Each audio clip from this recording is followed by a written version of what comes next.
Prologue: The Legacy of the Marigold Estate.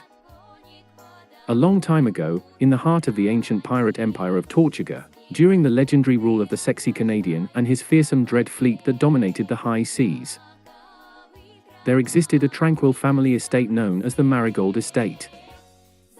It was founded by a character with a shadowed past, Elpreston, who had once been a communist war criminal.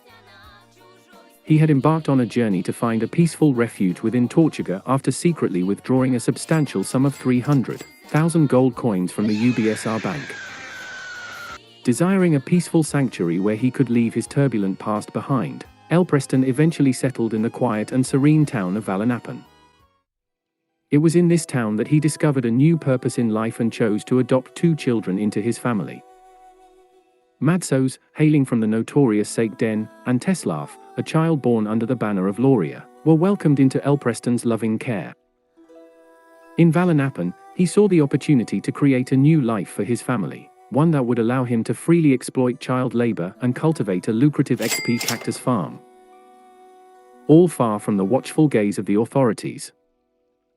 This story unfolds within the rich tapestry of Tortuga, in a land where piracy and adventure were the norm.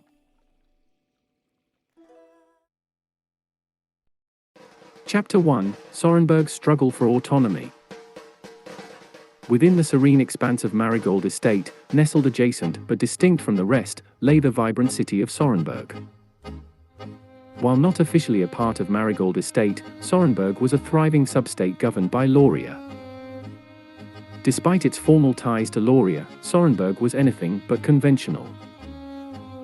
Sorenberg was a beacon of socialism in the heart of Tortuga, a city where each resident was deemed equal. The architectural landscape was adorned with tall residential wooden cabins, designed in the Serbian style, creating a harmonious and welcoming atmosphere. New players were treated with exceptional care, each provided with a floor in a building to call home and a complete set of diamond gear to aid them on their journey. This warm embrace of newcomers made Sorenberg a highly sought-after socialist state, drawing numerous players to its bustling streets.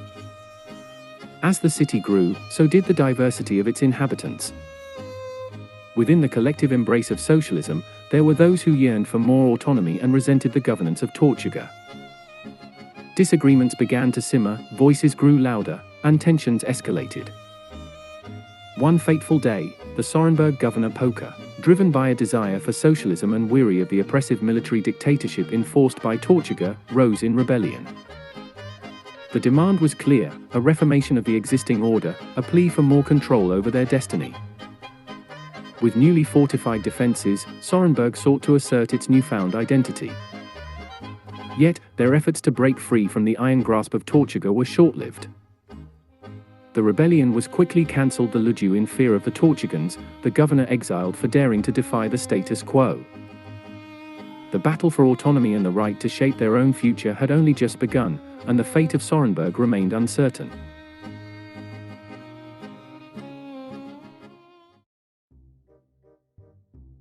Chapter 2: Teslaf's Deceit and Sorenberg's Ordeal. Following the incident, Sorenberg's relationship with Tortuga soured, as the city's relationship with Tortuga began to deteriorate rapidly. Within this atmosphere of discord and mistrust, a cunning and corrupt figure emerged: Captain Teslaf. Little did the Tortugans know that Teslaf was harboring ulterior motives, concealed beneath his outward allegiance to Tortuga.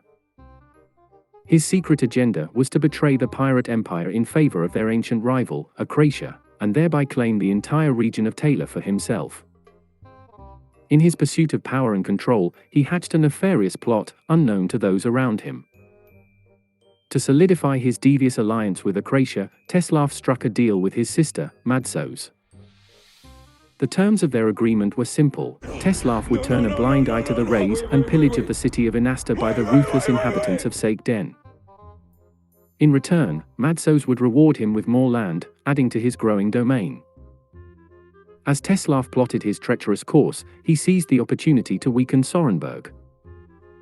Using his position as captain and the city's tarnished reputation to manipulate fellow Tortugans into oppressing Sorenberg further. Teslaf imposed a strict player restriction, limited the growth of the city, inciting the citizens of Sorenberg to radicalize into communists.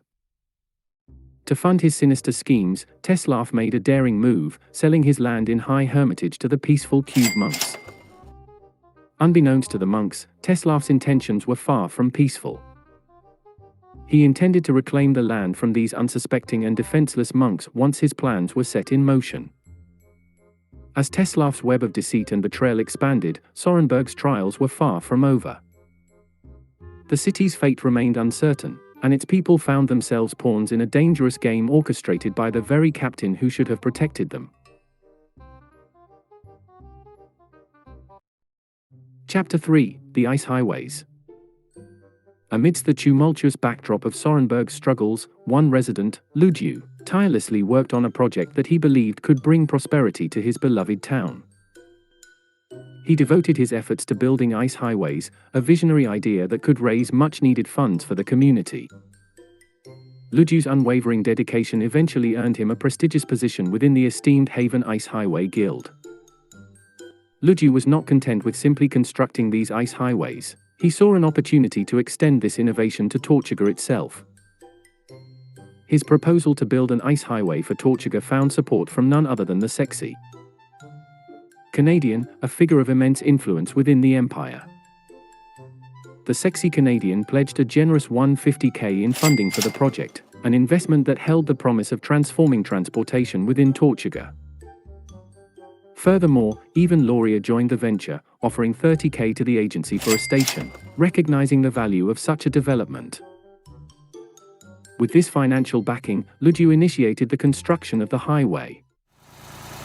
Everything seemed to be proceeding according to plan.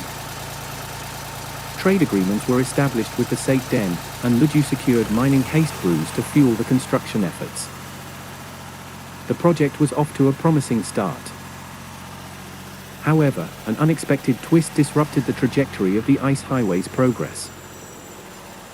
The Haven Ice Highway Guild, which had been the bedrock of Ludziu's vision, experienced internal strife, leading to a sudden and unexpected guild disbandment. The guild members voted to cancel the project, shattering the hopes and dreams that had been attached to this transformative endeavor. While the sexy Canadian, being exceedingly wealthy, bore the $150,000 loss without flinching, the response from Teslav, who had originally invested just $30,000 for a station, was quite different. Furious at the turn of events, Teslav, in his cunning and manipulative manner, demanded that Ludziu repay the entire $150,000. Despite the fact that his initial transaction was unrelated to Ludziu's ice highway project and was managed by a separate branch of the guild.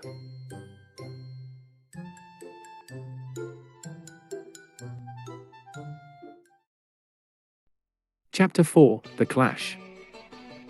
The refusal to pay the ludicrous sum demanded by Teslav ignited a spark of defiance within the heart of Sorenberg.